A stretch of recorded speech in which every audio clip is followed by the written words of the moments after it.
Today we shall consider another aspect of embedded system design, that is the dependability aspect. Dependability is that property of an embedded system such that reliance can justifiably be placed on the service it delivers. Now, what does that really mean?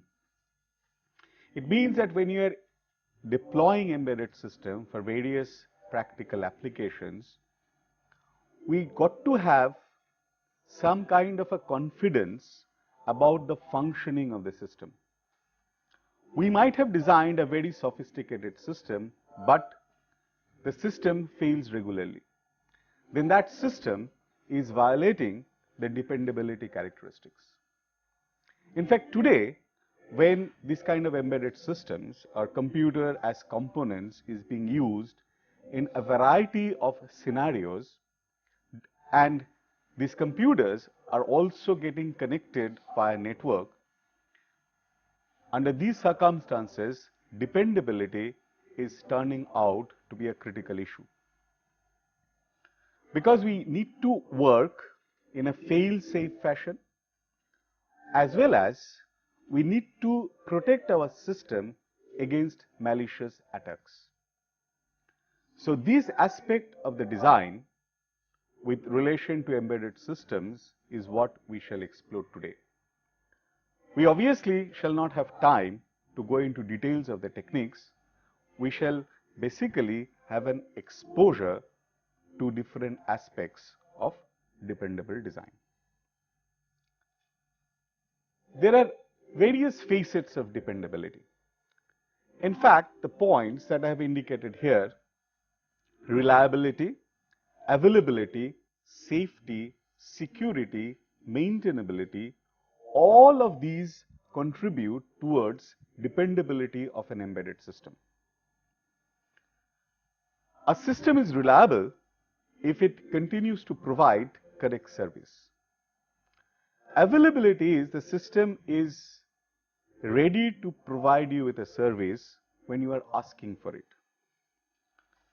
If you consider a kind of a network attack, an intrusion onto a system such that the system gets clogged, and when you are asking for a service, the server is not being able to provide the service, then what we have is actually a denial of service attack. And that's an example where availability of a system can go down because of a loophole in the system as such. Safety refers to another aspect of dependability, because we would like the embedded system to work such that even if it fails, there are no catastrophic consequences. Even if there are wrong inputs, there are no catastrophic consequences. Related to this is security. In fact, the example of availability that I had given you is the reason for the system becoming non-available was a security breach. So security is related to methods and techniques being built into the embedded system to prevent unauthorized access. This is related to what is called integrity of the system, as well as confidentiality of the data that's being stored, as well as the data being transmitted from the system. The next issue is that of maintainability, whether the system can be repaired, whether the software or the hardware can be upgraded on demand. That also is an important issue for the purpose of dependability. Because if the system fails and if cannot be repaired easily, then the availability of the system goes down. Because a system may fail, and if it has a mechanism to take care of the fault and restart its function within a short interval, then the system can remain available at a regular basis. So availability of the system is much better when the system is maintainable. So all these facets together defines dependability of a system. But depending on applications, these factors can play different role. So that's why we say the customers must identify the dependability requirements of their system, and developers must design so as to achieve them. So, because should realize that the moment I'm going for dependable design, I might need to do something extra. I might need to put extra hardware. I might need to modify my software. All this extra leads to cost. So whether the customer would bother for that additional dependability feature or not is a key issue in designing for dependability. And depending on the appliance and the requirements, different factors can be associated with different significance. What is reliability? Reliability means that the level and frequency of failure is acceptable. That means we are assuming that there may be failures. So we are not requiring that there are no failures at all, okay? Because any practical system cannot work really without failures. What we are asking for is an acceptable level of the failures, and the failures are needed to be measured in a pragmatic fashion. So we should now understand therefore difference between failures and faults. A failure corresponds to unexpected runtime behavior observed by a user. A fault, on the other hand, is a static characteristic which causes a failure to occur.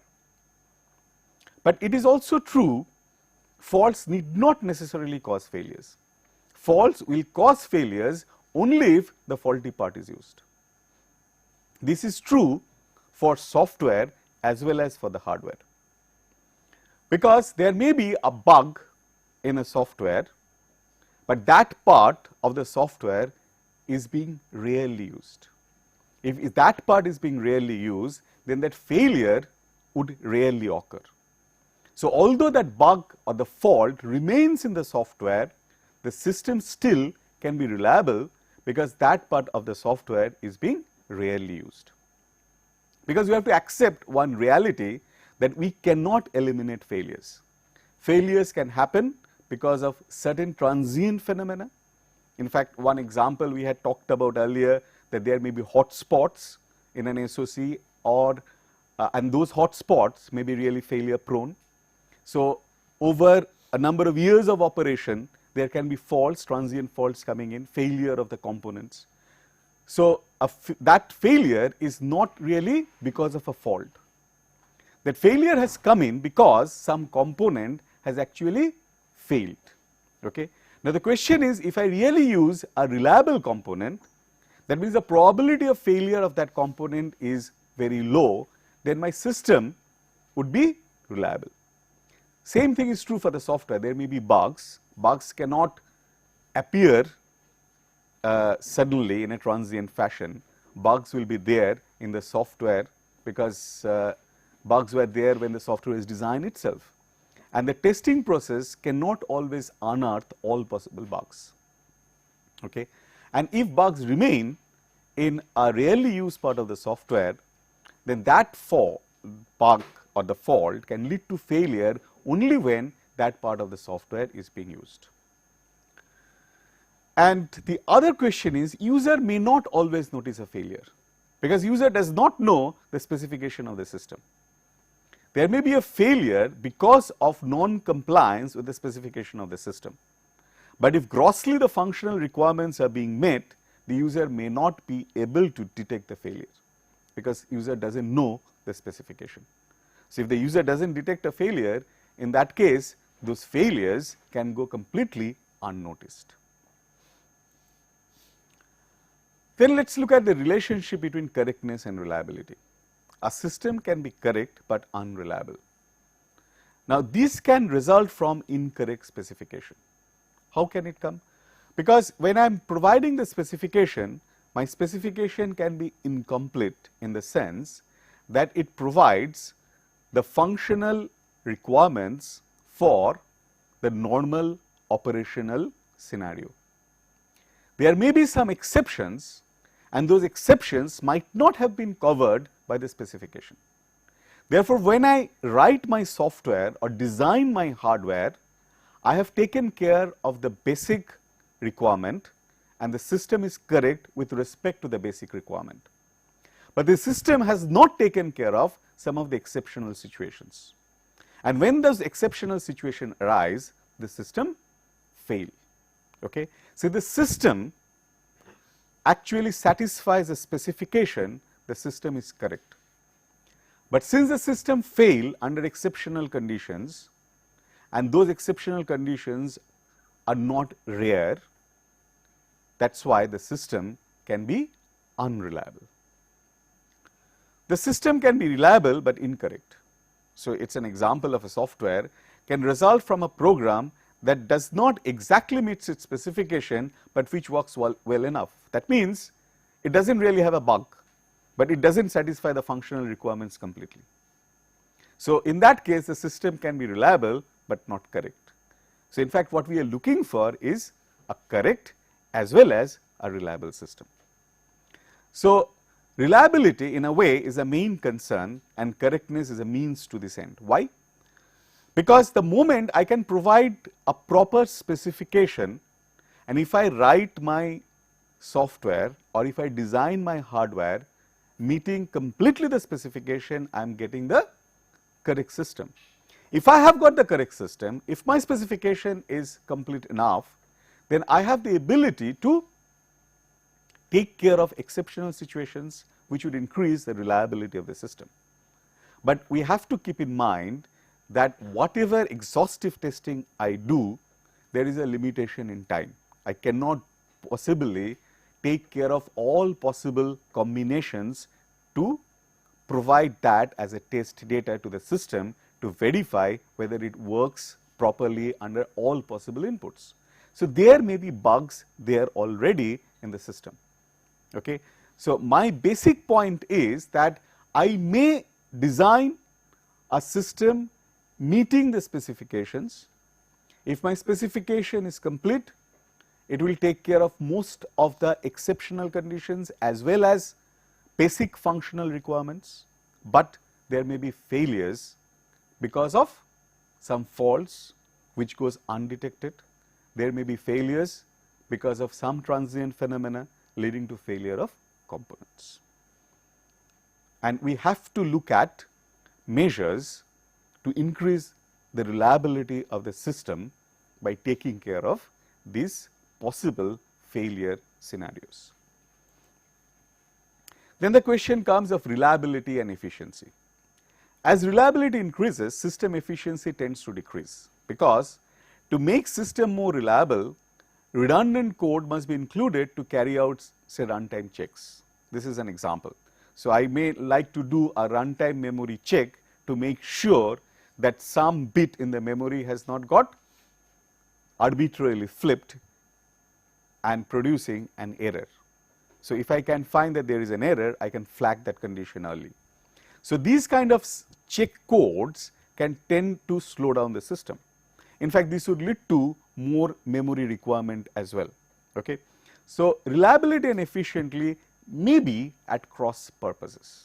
So, that is why the issue comes in, if I really want reliable system, then to take care of the efficiency, I might need to use additional processing capability. In fact, the basic philosophy wise, we say reliability is usually more important than efficiency, provided I meet the constraints. When we are looking at the design, we start with functional specification as well as non-functional specifications. Non-functional specifications would specify the constraints. So, I might like to have a design which satisfy those constraints and at the same time reliable, maybe sacrificing efficiency to a certain extent. So, we say that no need to utilize hardware to fullest extent as processors are cheap and fast. Unreliable software should not be used, and it is difficult to improve an unreliable systems, and software failure costs often far exceed system costs. In fact, and costs of data loss are very high. In fact, if you see the factor which in many cases lead to failures are actually software failures. Hardware failures are there, but software failures are more critical. Why? Because in many cases you are using or reusing a hardware component. So that means hardware component has gone through a various process of testing and validation. And you are developing a software which is your application or appliance specific. Okay? So that software, although we might be using some of the components designed earlier, but that software as a whole might not have been exhaustively tested. And the second point which comes in is that you are actually running the hardware under that software control. The hardware itself may be reliable, but under the software control, it may lead to some kind of failures. Okay? So software failure becomes a very critical component, and we would not like to obviously have a data loss, because cost of data loss is high.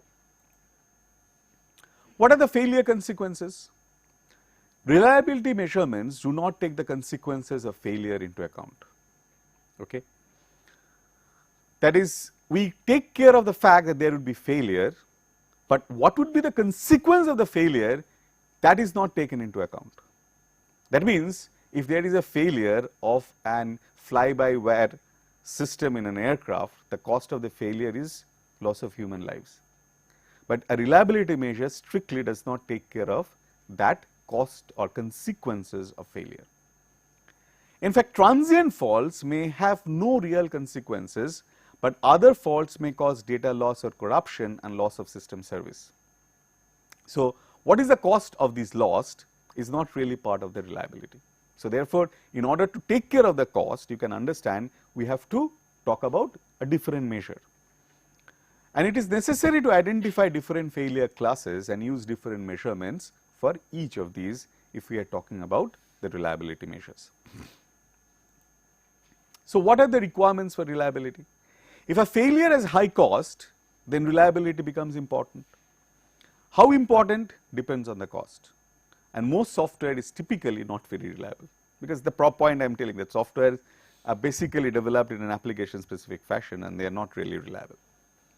And so the point is, if I am really designing for reliability, if I know what is the cost of a failure, I would like to eliminate or minimize those failures for which the cost would be really high. So, in fact, the reliability in a way cannot be always defined objectively, because it varies from perception of perception, because perception can change the cost of the failure, and requires operational profile for its definition. Why?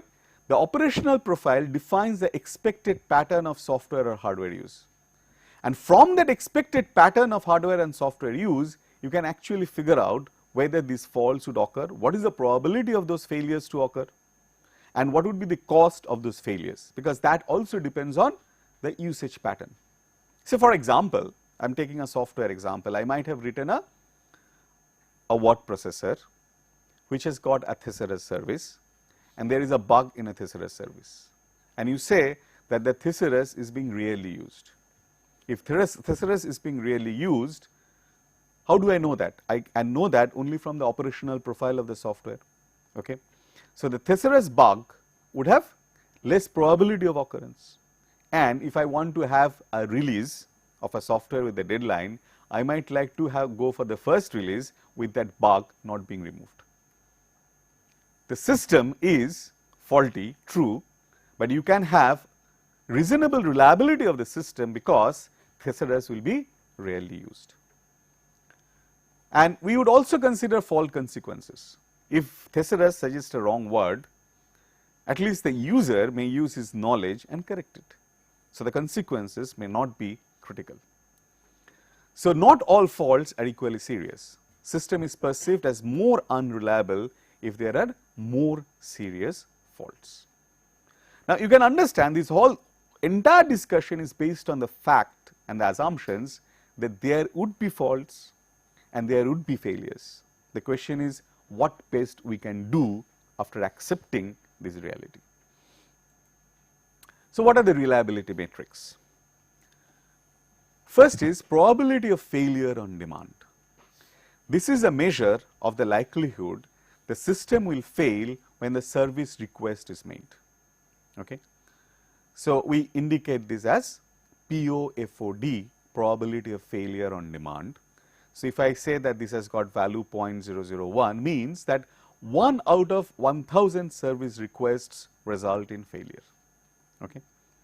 It is relevant for safety critical or non-stop systems, that systems which are always working and it is processing a service request continuously. Then this becomes important, because you are requesting for the service, and if there is a failure, that means the service is being denied to you. Next thing is rate of fault occurrence. This is the frequency of occurrence of unexpected behavior. What is the difference between the two? In this case, it is a failure when you are demanding a service. Say for example, I am asking for a cash to be delivered through my ATM machine, okay, and the system fails to deliver the cash. Fine. That is the failure on demand, and there would be a measure indicating that. And what is the rate of fault occurrence? That is frequency of occurrence of unexpected behavior. You go to an ATM machine and you find that it's not working for some reason. It's not that you have demanded a service of cash, that is cash being delivered to you, but it is not working. So, it's a random fault which has taken place, an unexpected behavior. So, it means that in this case 0.02 means that 2 failures are likely in each 100 operational time units. So, this measure is coming over the period of time for which the system is in operation. Here it is measured in terms of number of times that the service is being requested. And so, rate of fault occurrence would be relevant for say operating system, transaction processing systems and various other things as well. Okay. So, these are 2 basic reliability metrics. Then how do you measure this? Measure the number of system failures for a given number of system inputs. Okay.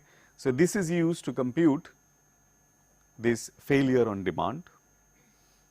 Measure the time or number of transactions between system failures, and this is used to compute the rate of fault occurrence as well as mean time to failure.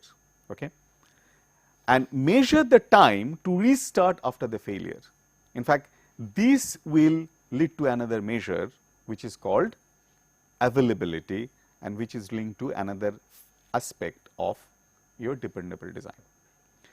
So, what is the basic difference in this case? So, if we give a number of system inputs, that means when we are asking for service, we are giving system inputs. Given the system input, whether the system is able to provide the service, that is exactly used to measure this. Fine.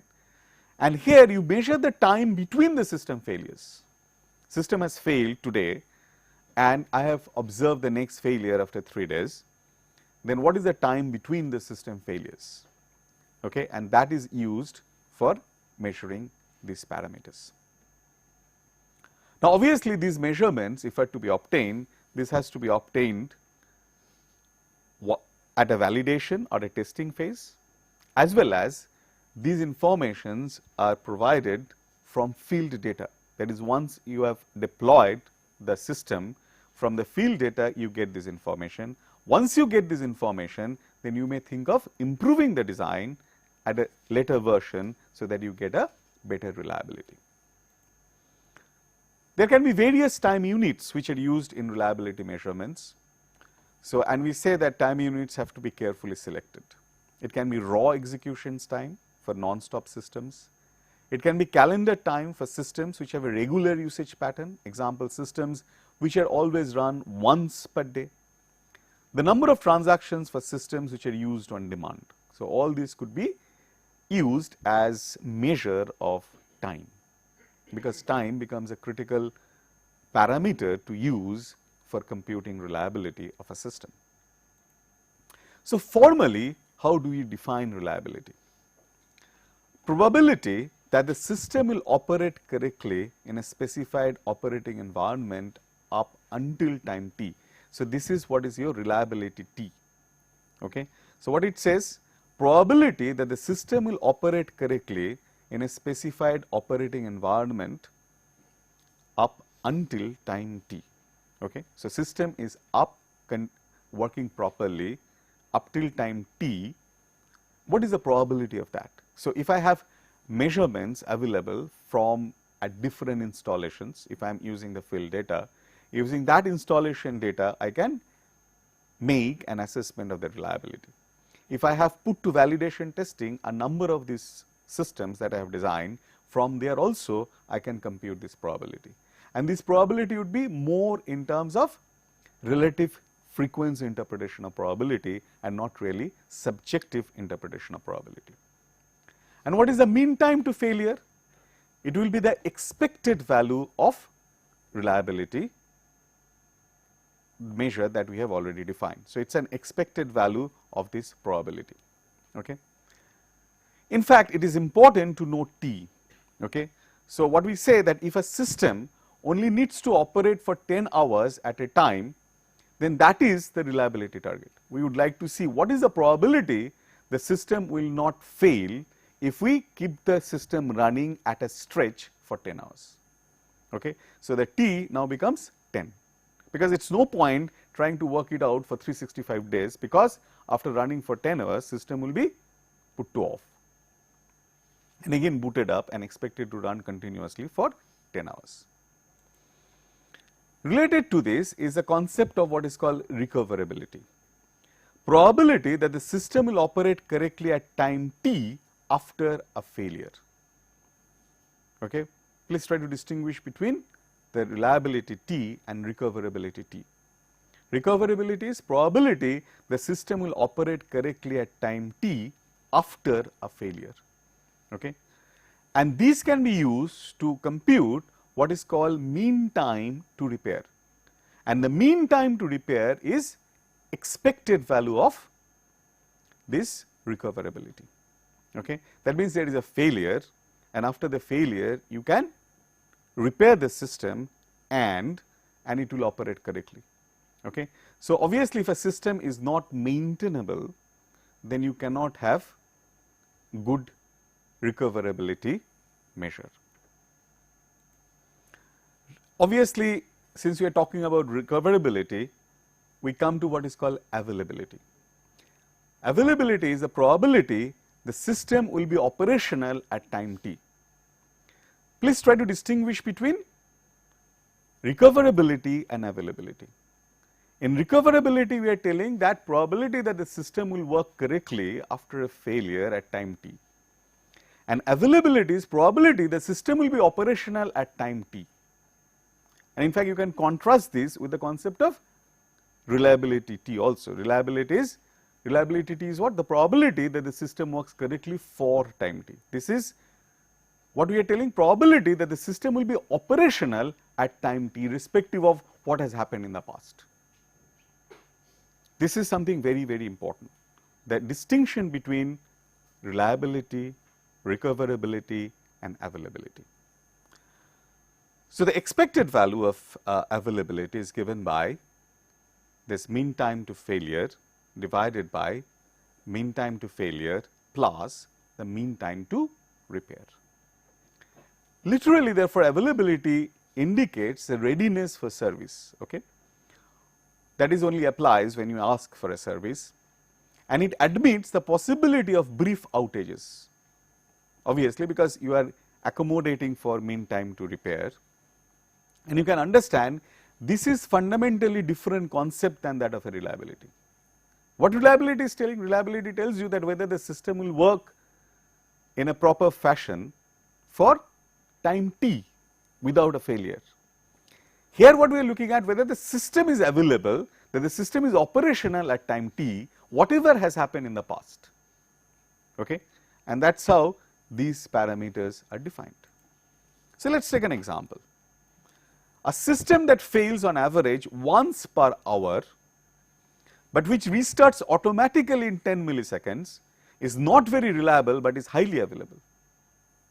Okay? It can restart if they are a restartable system, and for restart it takes just 10 milliseconds. Then if I randomly try to find out whether the system is available or not, I shall figure out that system is really available. But why this reliability is low? Because it is failing once per hour. So, availability and reliability are not same. And depending on application, you would like to have maybe availability or reliability or maybe both. So, the design trade-off is, if we look at availability, so MTTF by MTTF plus MTTR, and the question is how to make availability approach 100%. So, there are two options. So, if I have mean time to failure, okay, approach infinity, my availability will be high. Okay. And if we have mean time to repair going down to 0, then also the availability will be high. So, in this case, when it reduces, we accept the fact that there will be failures or outages, but from outages system will recover very fast, and that is why the availability will be high. On the other hand, we are designing a system to be in such a way that the failure probabilities are very low. Okay. Obviously, related to this is a concept of maintainability, the ability of the system to undergo repairs and modifications. So, if it is a maintainable, then you can realize that availability will also increase, because that means after a failure the system can be repaired very fast. So, we have got the concept of maintenance, evolution, composition and manageability. Evolution in the sense that if there are upgrades and modifications, so I can use that to evolve or make the system better. Composition is whether you can add on a feature, add on a hardware component or a software component, and whether you can manage the overall system. So, for example, if I have a battery powered device and I really can have the battery state measured and communicate over a network to a service station, then what I am having? I am having a better manageability of the system, because I can replace the battery before the total outage takes place. Next question is that for a given system, how do you specify the reliability? So, we have understood the basic facets. So, let us see how this specification can be done. Reliability requirements are only rarely expressed in a quantitative verifiable way, but we need to specify them. To verify reliability metrics, an operational profile must be specified as part of the test plan. And reliability is dynamic. Reliability specifications related to the source code are meaningless, because this is why it is meaningless, because you have to look at the reliability of the code in the context of the hardware on which it is running.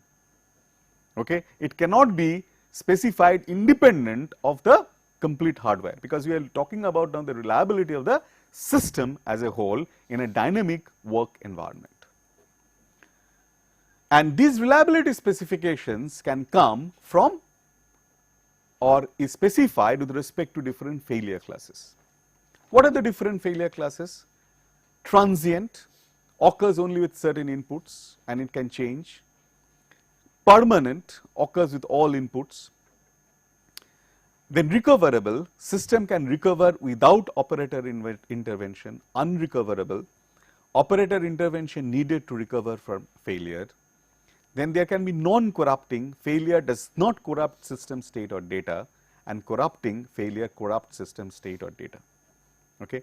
Now, these are the different failure classes, and if you are talking about a reliability specification, you might like to specify reliability specification with respect to failures belonging to these different classes, depending on the appliance that you are considering. So, for each subsystem, analyze consequences of possible system failures. From the system failure analysis, partition failures into appropriate classes. For each failure class identified, set out the reliability metric using an appropriate metric. Different metrics may be used for different reliability requirements. So, this is the whole process of specifying reliability with respect to a design. We have looked at what? We have looked at so far functional requirements, non-functional requirements. Now, we are looking at reliability specification for the purpose of designing a dependable system, a reliable system. Take an example. How do you specify that? Say bank auto teller system. So, each machine is in a network is used say 300 times a day. Bank has 1000 machines. Lifetime of software release is 2 years, that is every 2 years software gets upgraded. Each machine handles about 200,000 transactions and about 300,000 database transactions in total per day. Now, we are considering what the overall system. I have got ATM machines connected via network. Okay. Now, obviously, I cannot talk about reliability of a single ATM machine without considering the network with which it is connected, because a failure is not only because of the failure of the system, but failure of the server as well as network communication. So, that is why when we are talking about reliability specification of bank auto teller system, we have to take the whole system perspective in mind and specify them. So, what are the different failure classes you are likely to encounter? One is a permanent non-corrupting. Here the system fails to operate with any card which is input. Okay. Software must be restarted to correct failure. That means it does not work with any input. So, this is a kind, it is not a transient failure, it is a permanent failure, and a permanent failure can be non-corrupting. Okay. That means the data is not destroyed, because data is stored at maybe a server, data is not destroyed, but ATM machine does not work. And what is the reliability metric? So, you will be specify this ROCOF, okay, which is related to the failures and not related to transactions. So, one occurrence per 1000 days, this could be a specification. Then there could be transient non-corrupting failures. The magnetic strip data cannot be read on an undamaged card which is input. Okay. Fine. So, these error can come when you are actually putting the card and asking for a transaction. So, the measure which is being used is POFOD, that is on demand service failure. So, 1 in 1000 transactions, and this may be a transient, again a non-corrupting fault. And transient corrupting, there can be these failures. A pattern of transactions across the network causes database corruption. This is a dangerous kind of a fault. Okay, a pattern of transactions which is taking place. So, this error cannot be unquantified. So, I say unquantifiable should never happen in the lifetime of the system, because what does therefore it means? That once you have that specification, it means that your system must be tested, and the software as well as hardware measures should be in place to eliminate this error completely, okay, which is not strictly true for other two cases, because the consequence of this failure is not catastrophic. Okay. But obviously, you won't like your this failure to occur 5 times each day. Okay. So, then your customers will run away from the bank. So, that is why I need to have proper reliability metrics specified for this case. So, how do you approach reliability? Use reliable tools, use reliable hardware, program carefully, and test thoroughly. Now, testing in terms of say software or hardware would have slightly different implications when we are really looking at reliability.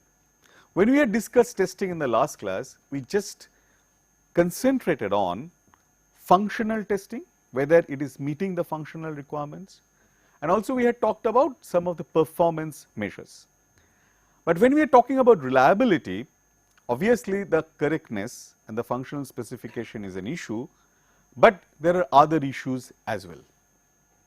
We say that reliability improvement, how it can happen in a software, because we have found that software is a critical component for a reliability failure in many cases. We say that reliability is improved when software faults which occur in most frequently used parts of the software are removed. Okay. So, removing certain X% of software faults will not necessarily lead to an X% reliability improvement. Why? Because it depends on what is the probability with which this part of the software is being used. Okay. So, it is found that in a study, removing 60% of the software defects actually led to only 3% of reliability improvement, because there are still bugs in the software which are part of the commonly used components. And therefore, removing faults with serious consequences is the most important objective for this test purpose. So, you do what is called statistical testing. The statistical testing for software is primarily the objective is for reliability rather than fault detection. So, test data selection should follow the predicted usage profile of the software. I gave an example of your word processor program. So, there is a certain usage profile which says that thesaurus will be less used. So, you try to have in therefore more test data corresponding to the more widely used aspects of the software. And measuring the number of errors allow the reliability of software to be predicted. An acceptable level of reliability should be specified and the software tested and amended until that level of reliability is reached, because you cannot remove possibly all bugs. Okay? And depending on the user profile, you have a test data selection, and with respect to the test data, try to figure out what is the kind of errors you are really encountering, whether that is acceptable or not. So, therefore, what is the statistical testing procedure? Determine the operational profile of the software. In fact, how do you characterize operational profile of the software? If you remember in the last class, we said in a clear box testing, there would be various paths in the software which needed to be tested. Now, paths would be associated with different probabilities depending on the usage profile of the software. So, depending on the probability, I shall select the test data to test out the system. So, apply tests measuring amount of execution time between each failure. After statistically valid number of tests have been executed, now reliability can be measured. So, I need to have therefore substantially or sufficiently large number of test inputs to make a kind of a statistical estimate. Next, we come to the point of safety. Absence of catastrophic consequences on the users or environment is what it guarantees safety. The question is, are commercial aircraft safe? They crash very occasionally, and the question is, how many crashes are too many? Are cars safe? They crash quite a lot. Okay? So, all these are issues because related to safety. Okay? So, what we say, risk is the expected loss per unit time, and risk is formally defined as probability of accident into cost of accident, and safety of a system is expressed as an acceptable level of loss. That means, aircrafts will definitely crash, we cannot avoid it, but whether it is acceptable or not. Okay? So, safety is expressed as an acceptable level of loss, and risk is measured in this way. So, if we now compare reliability versus availability versus safety, what we get, they are definitely not same, and it is an example. A system that is turned off is not very reliable, is not very available, but it is probably very safe. Okay? In practice, safety often involves specific intervention. That means, that option or the scope has to be built in. And there are a number of safety critical systems.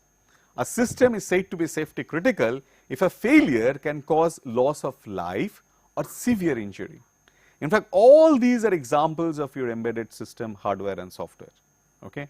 Nuclear power plant, braking systems in cars, avionics, train signal systems, dam control systems. All these are examples of embedded applications. Okay? And control related applications where the safety becomes a key component. Okay? And the design should take care of the safety as an issue. So, in order to do this safety analysis, we need to do what is called risk and dependability analysis. Risk of damages cannot be reduced to 0, and for every damage there is a severity and a probability, and we have to use a technique to find out if a fault occurs, what would be the final risk that is involved, and depending on that we have to take measures to eliminate those faults. The more common technique is what is called fault tree analysis. FT is a top down method of analyzing risk. Analyzing starts with possible damage, tries to come up with possible scenarios that can lead to that damage, and it typically uses a graphical representation of possible damage, including basically AND or gates. OR gates are used if a single event could result in a hazard, AND gates are used when several events or conditions are required for that hazard to exist. Take an example. We are talking about an OS hazard, okay? and what we have provided here? The different faults which can actually lead to this OS hazard. And this AND gate means what? That floppy includes boot virus, boot sequence checks floppy, floppy in drive at boot time. If all these conditions are true, then only the virus can cause an OS hazard.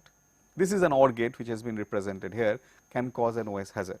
So, if I want to minimize the OS hazard, because if OS hazard has got high risk, I would stop or eliminate maybe floppy drive from my computer system. Okay? So, that is exactly what we say when we say that a fault tree analysis or a dependability analysis of a system. Because if I want to make system more dependable, I need to do, after I have done the design, this dependability analysis, try to figure out the factors affecting the dependability of the system and minimize the faults related to those factors or eliminate the sources of those faults. Okay. So, this is an example which is very commonly known to you, the faults that you really encounter when you are using a PC on a network, and how to eliminate the possibilities of these faults and increase the dependability of a system. Now, the fault tree method, if you see, we are using AND and OR gates, and the assumption is there are no dependencies between these two faults. If there are dependencies between these two faults or conditions, then I cannot really use this AND gate or an OR gate based analysis. This is, in a way, if you are familiar with the concept of AND OR graph, I am representing the whole system scenario through what is called AND OR graph, and I am propagating through the AND OR graph the effect of a particular fault. That is, from this is a leaf node, and from there I am trying to find out what is its impact on the overall system, because OS hazard can get into other gates, okay, other nodes, leading to the root node, which will be the system as a whole. So, what are the limitations? A simple AND OR gates cannot model all situations, cannot model if shared resources of some limited amount like energy or storage locations exist, linking up to faults or linking up to factors. And there are algorithms making use of Markovian models that are used to deal with such cases. We shall not be going into those algorithms, it is just trying to make you conscious about that this kind of analysis is important for designing dependable systems. The other thing is failure mode and effect analysis. This starts at the components level and builds up the whole system starting from the components. So, starts at the components and tries to estimate their reliability. The first step is to create a table containing components, possible faults, probability of faults and consequences on the system behavior. Okay. Using this information, the reliability of the system is computed from the reliability of its parts corresponding to bottom up analysis. So, take for example, if this is a processor, if there is a failure of the processor, consequence is no service, and the probability is 10 to the power minus 6 per hour, and it is critical or not, it is definitely critical, the whole system will fail. So, basically what we are telling is, I have got a system, I have got the components, with respect to each components, I can have the possible faults of the components, probability of the faults that can occur, and what is the consequence on the system behavior. And combining them together, I can compute the reliability of the system.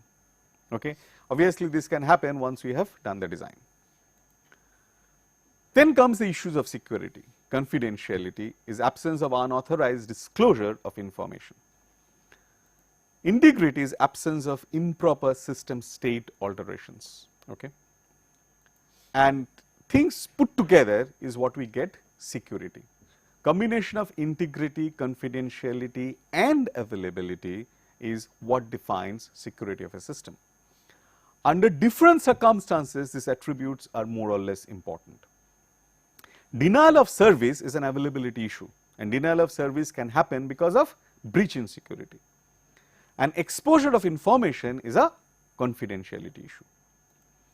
So, what are the security requirements in a today embedded system which is expected to be connected over the network? One is user identification. Now, it is not that all these things will be applicable for everybody, but these are the in general requirements. user identification, secure network access, service access if authorized, secure communication, confidentiality and integrity of the communicated data, then storage, the data stored should not be disturbed, then question of content security, that is usage restrictions of digital content stored.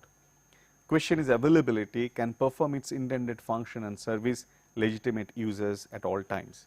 So, all these are different aspects of security requirements. Okay. Network access, communication, storage, content security, that is the data which is currently stored, as well as the availability. Let us take an example of a cell phone, which is an embedded system. Now, there are a variety of requirements. From end user's perspective, you would like privacy and integrity of personal data. You would like that no fraudulent calls and transactions are made, okay? And you would like the secure execution of downloaded software. You should not have a cell phone virus disturbing the whole system. Then from a content provider, content security and digital rights management. So, it is not that you should download a picture, modify the picture and start selling that picture as a backdrop in a cell phone screen. Then application service provider should provide secure end-to-end communications. Service provider should provide secure network access. Handset manufacturers should have its software and firmware secured against copying, that is intellectual property protection. So, these are security requirements, and security requirements coming at multiple levels, and that is what is to be appreciated, because it is just not with respect to the device alone, it is with respect to the different services that is being the device used for. So, what are the challenges? Because computational demands for security processing are substantial, because if you are actually to implement any kind of coding scheme, computational requirements will be high, your energy consumptions will be high, and there is a need for flexibility, because if you see, there are security requirements at multiple levels, at a service provider levels, at manufacturers level, at the level of actually user, end user. So, at various levels there is a necessity for security, and there is a need for therefore flexibility in the security algorithms being implemented in embedded systems. And it should be also tamper resistance, protection against attacks of malicious software. So, what it implies? It implies that since you are using limited processing power and limited battery, you need to develop special architectures for this kind of security requirements. So, there are a variety of architecture options. First generation architecture is you implement the security algorithm on the basic embedded processor itself. It is flexible but less efficient. Second generation is offload crypto function to crypto hardware. Crypto function is basically for encoding the data, securing the data. So, here you start using spatial hardware. It is high efficiency but poor flexibility, okay, because you can use hardware with dedicated crypto algorithm. The other option is you offload to programmable engines, high efficiency, high flexibility and first turnaround time. That means you may have an FPGA kind of a thing implementing the crypto algorithm. So, that gives you flexibility. That gives you something else as well. It is harder to probe than ROM devices, because the algorithm gets implemented in the hardware itself. So, by somebody cannot really crack into your encoding scheme by looking at the code stored in ROM, and you get increased performance. And also there are cryptographic coprocessors which has come in from a variety of vendors. In fact, OMAP also has got a version with cryptographic hardware built into the system to provide this kind of security to appliances like cell phone. The last feature that we shall look at is fault tolerance, because fault tolerance also increases reliability by including redundancies. And in fact, software fault tolerance is the ability for the software to detect and recover from a fault that is happening or has already happened in either the software or hardware in the system in which the software is running, in order to provide service in accordance with specifications. So, when you are talking about software fault tolerance, it is not always redundancy. When you are talking about hardware fault tolerance, in most of the cases you are actually putting in redundancies, and this is again important for safety critical systems. So, how you go for fault tolerance? Very simply, these are the basic issues, what we call design diversity. Okay? You design in such a way that you have a diversity built into the system. First is a recovery block based approach. The system operates with an adjudicator which confirms the result of various implementations of the same algorithm. There can be multiple implementations of the same algorithm on multiple hardwares, and an adjudicator basically decides what is to be done next depending on the output of multiple algorithms. Related to this is n-version method. So, these are all redundancies. There are multiple implementations. In an n-version method, you really do not have an adjudicator, but what you have? You use voting. Depending on the majority operation suggestion, you actually take a step. In fact, your all your space shuttles and space operations, the ground control of the space shuttles, all of these really use some kind of fault tolerant systems, okay, with n versioning and with multiple systems doing the same job using adjudicator or a voting pattern to make the system completely fail safe. There is also, you can use self-checking software. Self-checking software have extra checks, often including some amount of checkpointing and rollback recovery methods. If it detects that there is a failure, it would roll back certain actions. Okay, so that means it keeps track of what it is doing, and that is to make the system fault tolerant on a safety critical system. So it has the ability to roll back. Okay, the ability to roll back is important because otherwise this action may lead to some permanent failures. So today, therefore, we had an introduction to different aspects of dependable design, and dependability is a critical issue for deployment of embedded systems. And in fact, today if we look at some of the challenges of embedded system design, dependable design is one of the biggest challenge today for designing embedded systems. Many of the other design issues have reached a certain level of maturity. Dependable design is one of the issues which is most challenging in this world of networked embedded appliances. Thank you.